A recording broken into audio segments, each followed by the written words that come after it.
हाँ जी, नमस्कार दोस्तों, स्वागत है आपका आपके चैनल मार्क्समैन इन फिजिक्स पे। और आज हम लोग पढ़ेंगे 12th क्लास का एक चैप्टर पढ़ेंगे, बेसिकली करंट इलेक्ट्रिसिटी।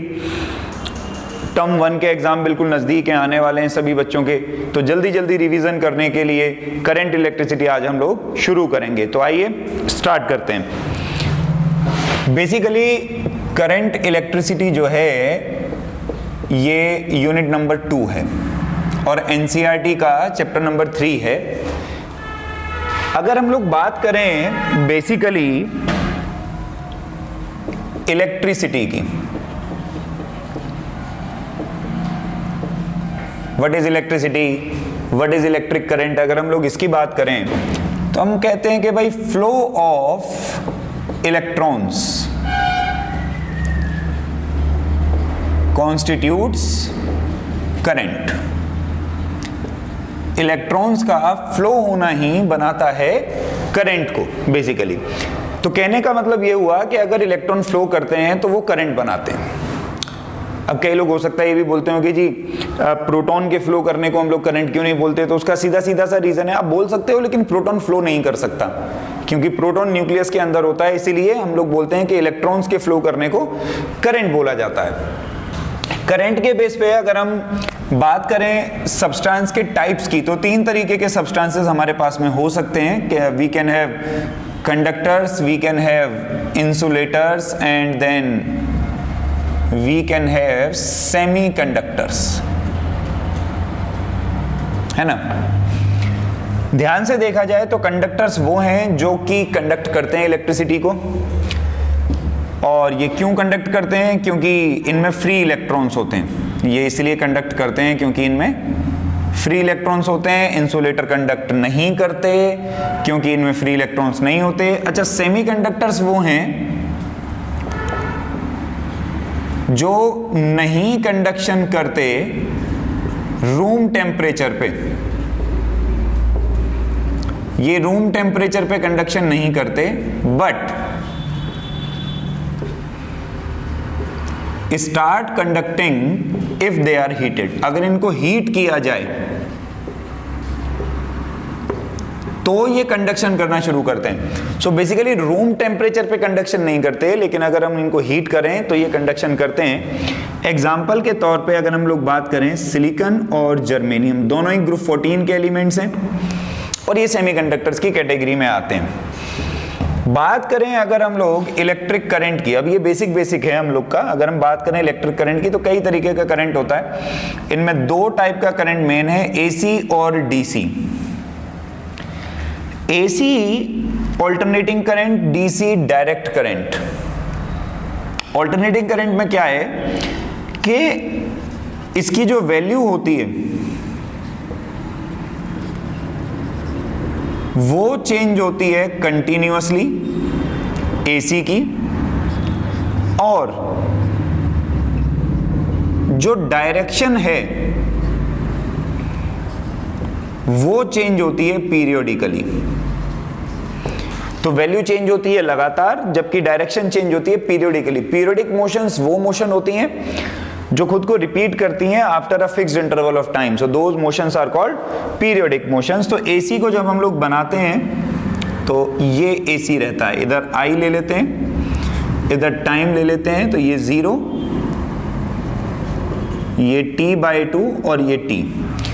अच्छा, डीसी वो करंट होता है जिसमें साइकिल्स नहीं होती, मतलब ये अपनी डायरेक्शन को नहीं चेंज करता। डायरेक्शन को नहीं चेंज करता का मतलब ये डीसी है, समय के साथ लगातार जितना है उतना ही चलते चले जा रहा है। तो मेनली ये 2 तरीके के करंट होते हैं। एक करंट हमारे पास में होता है एसी और दूसरा करंट जो होता है वो होता है डीसी।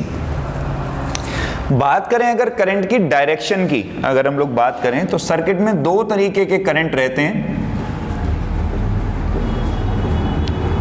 अगर हम लोग करंट की डायरेक्शन की बात करें, ध्यान से देखें, तो सर्किट में हमारे पास 2 तरीके के करंट रहते हैं। एक होता है कन्वेंशनल, में सर्किट बना के दिखाता हूं। जैसे एक नॉर्मल सर्किट हमने बनाया ये,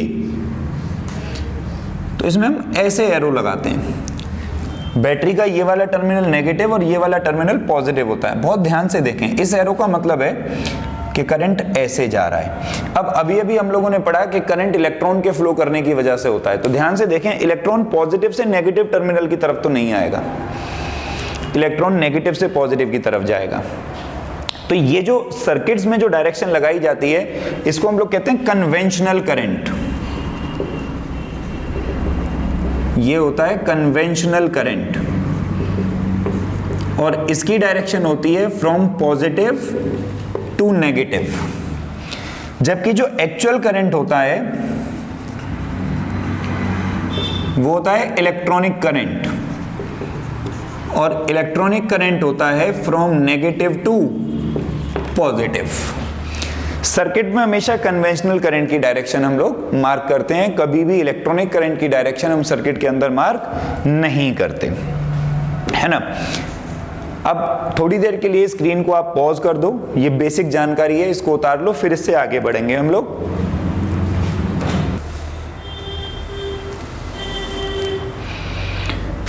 हाँ तो बच्चों आगे बढ़ते हैं। देखो यहां से अब हमारा जो मेन एक तरीके से जो कोर्स है वो शुरू हो जाएगा। एक चीज पढ़ेंगे जिन्हें कहते हैं हम लोग चार्ज कैरियर्स। कैरियर का मतलब होता है ले जाने वाला, मतलब जो चार्ज को कैरी करे, उसी को हम लोग चार्ज कैरियर बोलते हैं। तो चार्ज कैरियर्स क्या करते हैं, ये चार्ज को एक जगह से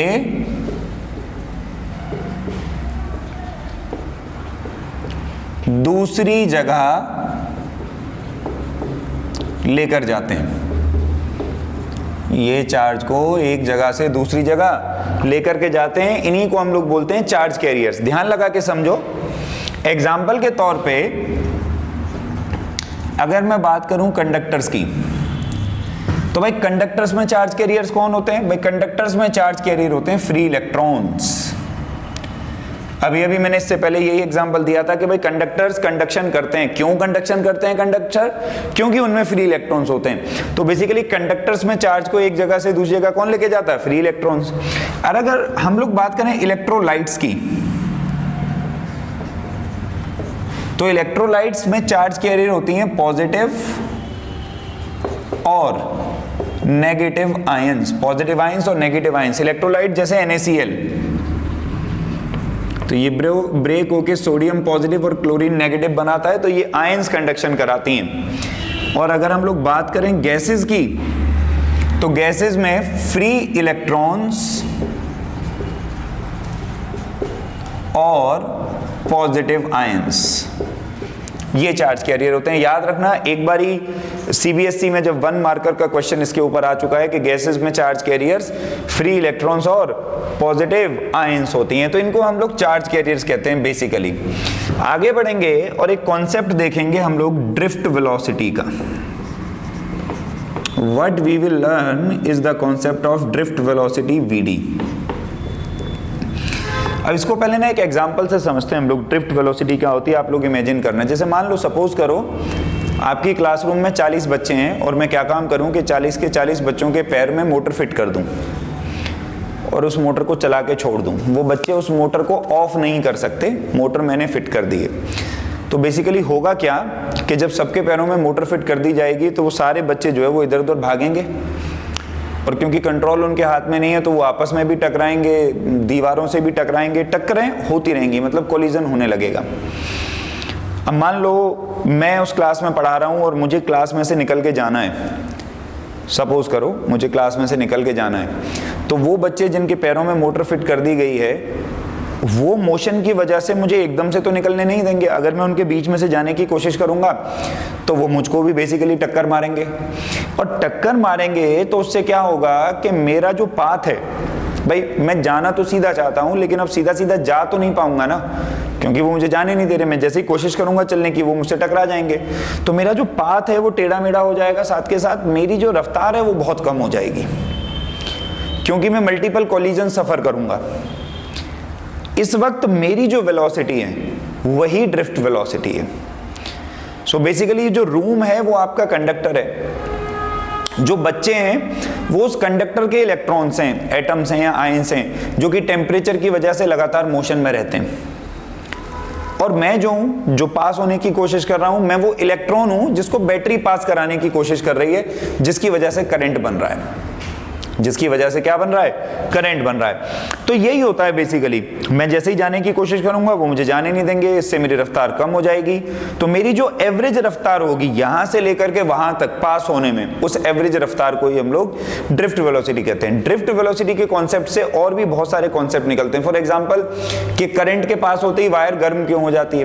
क्योंकि ये कोलिजन्स होते हैं और कोलिजन्स में एनर्जी का लॉस होता है। तो जो एनर्जी लॉस हुई वो हीट के फॉर्म में बाहर निकल आती है। रेजिस्टेंस किसकी वजह से होते हैं? भाई यही तो रेजिस्टेंस है। रेजिस्टेंस का मतलब क्या है? टू रेजिस्ट, रोकना। भाई मैं कंडक्टर में से सीधा सीधा जाना चाह रहा हूं, वो मुझे जाने नहीं दे रहे, रेजिस्ट कर रहे हैं, तो यही तो रेजिस्टेंस हुई। तो ड्रिफ्ट वेलोसिटी का कॉन्सेप्ट इन सारी चीजों को एक्सप्लेन करने में हमारी हेल्प करता है।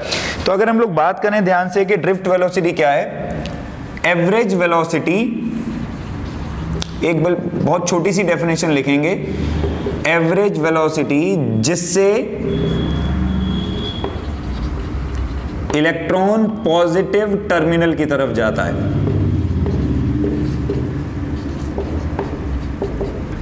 ना। इलेक्ट्रॉन की एवरेज वेलोसिटी को हम लोग क्या बोलते हैं भाई? ड्रिफ्ट वेलोसिटी बोलते हैं। क्या बोलते हैं? ड्रिफ्ट वेलोसिटी बोलते हैं। ड्रिफ्ट वेलोसिटी का जो फॉर्मूला है वो होता है ई टाउ बाई एम। यहां पे E होता है charge on an electron, E होता है इलेक्ट्रिक फील्ड, टाउ जो होता है वो होता है relaxation time. Tau is the relaxation time और M होता है mass of the electron. Relaxation time क्या है? दो टक्करों के बीच के समय को हम लोग रिलैक्सेशन टाइम कहते हैं, क्योंकि उस टाइम पे इलेक्ट्रॉन कोई कोलिजन नहीं कर रहा होता, तो बेसिकली वो रिलैक्स कर रहा होता है। That's why it is called relaxation time tau. ध्यान रखने वाली बात यह है कि रिलैक्सेशन टाइम जो है वो टेम्परेचर के इनवर्सली प्रोपोर्शनल होता है। मतलब टेम्परेचर अगर बढ़ेगा तो टाउ घटेगा। इस बात को तुम लोग समझ भी सकते हो बहुत आराम से। जैसे टेम्परेचर मैंने बढ़ा दिया मान लो, तो अगर पहले इलेक्ट्रॉन ऐसे ऐसे मोशन कर रहे थे तो टेम्परेचर के बढ़ने से वो जल्दी जल्दी मोशन करेंगे। जल्दी जल्दी मोशन करेंगे तो दो टक्करों के बीच का टाइम बढ़ेगा कि घटेगा? घट जाएगा। अब टक्करें जल्दी जल्दी होंगी क्योंकि टेम्परेचर बढ़ने से काइनेटिक एनर्जी बढ़ जाती है। इसीलिए हमने लिखा कि टाउ जो है वो इनवर्सली प्रोपोर्शनल होता है टेम्परेचर पे। मतलब अगर मैं टेम्परेचर बढ़ाऊंगा तो टाउ घटेगा। तो ये हमारे पास में किसका फॉर्मूला रह गया भाई? ड्रिफ्ट वेलोसिटी का फॉर्मूला आ गया, वीडी बराबर ई टाउ बाई एम। हाँ, इलेक्ट्रोस्टैटिक्स से हम लोगों ने पढ़ा होगा कि E बराबर V बाय L। अगर वायर की लेंथ L है और V पोटेंशियल है तो VD का फॉर्मूला बन जाता है EV tau by ML। The formula for VD becomes EV tau by ML। ये भी एक फॉर्मूला है। इसमें L लेंथ है वायर की और V पोटेंशियल है। इसके ऊपर क्वेश्चन पूछ लिए जाते हैं कई बार कि बता भाई अगर L को कांस्टेंट करके V बढ़ा दिया तो क्या होगा, टेम्परेचर बढ़ा दिया तो VD पे क्या फर्क पड़ेगा। इस तरीके के कॉन्सेप्चुअल सवाल आपसे पूछे जा सकते हैं। अब आप लोग अपनी स्क्रीन को पॉज करके इसको लिख लो, फिर हम लोग आगे बढ़ेंगे। आइए बच्चों आगे बढ़ते हैं। तो एक फॉर्मूला देखेंगे हम। This is basically called relation between current and drift velocity. ये एक बड़ा ही इंपॉर्टेंट फॉर्मूला है जो आपको याद रखना है। क्या रिलेशन होता है करंट और ड्रिफ्ट वेलोसिटी के बीच में? देखो, जैसे मान लो ये एक वायर है, ऐसे वायर का क्रॉस सेक्शनल एरिया है A और सपोज करें वायर में से I करंट पास हो रहा है, तो फॉर्मूला जो बनता है वो बनता है I बराबर ANEVD। यहां पे A होता है area of cross section, N होता है number density of electrons. Number density of electrons का मतलब होता है कि 1 मीटर क्यूब में n इलेक्ट्रॉन्स हैं। E charge on an electron और Vd जो होता है हमारा ये होती है ड्रिफ्ट वेलोसिटी। Vd जो होती है हमारी, ये होती है हमारी ड्रिफ्ट वेलोसिटी, और I हमारा करंट। सो बेसिकली जो फॉर्मूला बनता है हम लोगों का वो बनता है भाई I is equal to ANEVD, है ना। सो ये बड़ा इंपॉर्टेंट फॉर्मूला है, इसके ऊपर एक एक नंबर में बिल्कुल न्यूमेरिकल पूछा जा सकता है। ठीक जैसे ये है वैसे ही एक और कॉन्सेप्ट है हमारे पास में जिसको हम लोग बोलते हैं भाई मोबिलिटी, म्यू। अच्छा, मोबिलिटी जो ये वर्ड है ये निकला है एक और दूसरे वर्ड मोबाइल से, ability to move from one point to another. तो हम मोबिलिटी को क्या लिखते हैं, drift velocity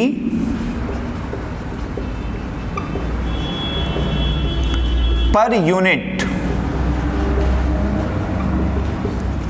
electric field applied.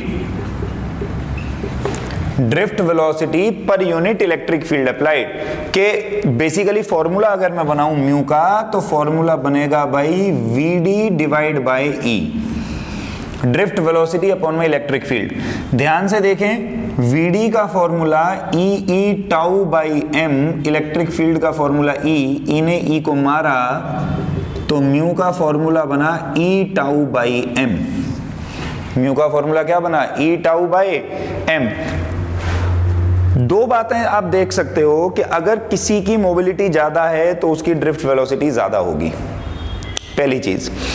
इसके ऊपर एक बड़ा अच्छा क्वेश्चन बनता है, वो क्वेश्चन भी हम देख लेते हैं। क्वेश्चन ये कहता है कि भाई मेटल्स का कंडक्शन इलेक्ट्रोलाइट्स के कंडक्शन से ज्यादा क्यों है। यहां पे देख लेते हैं, आओ। Why is conduction of metals greater then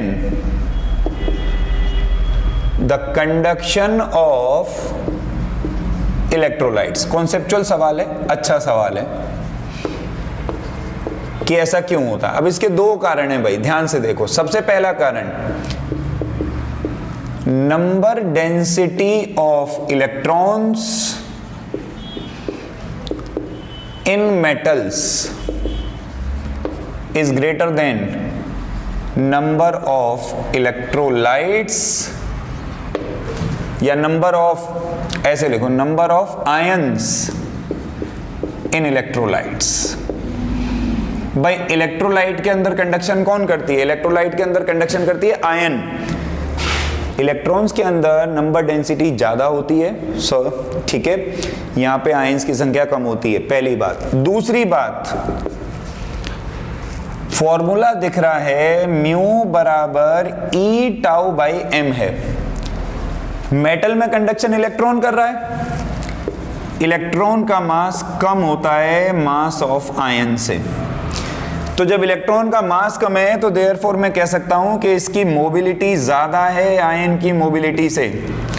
electron ज्यादा तेजी से मूव कर पाता है एज कंपेयर टू आयंस, और यही रीजन है कि मेटल्स का जो कंडक्शन है वो ज्यादा होता है as compare to electrolytes. Screen को आप पॉज करें, इसको उतार लीजिए, ठीक है। और साथ के साथ में आज के लिए हम लोग इतना ही करेंगे। अब अगला जो टॉपिक हम लोगों को शुरू करना है वो हम ओम्स लॉ से शुरू करेंगे, लेकिन वो अगली वीडियो में हम लोग शूट करेंगे। तो जो अगली वीडियो आएगी वो इसी के कंटिन्यूएशन में आएगी। तब तक आप क्या काम करें कि ये जितना भर भी जो आपको पढ़ाया है आप इसको अच्छे से रिवाइज करके रखें, वो बहुत ज़रूरी है। आप रिवीजन करेंगे तभी आपको आगे का समझ में आ पाएगा। आज के लिए इतना ही, मिलते हैं अगली वीडियो में। Thank you.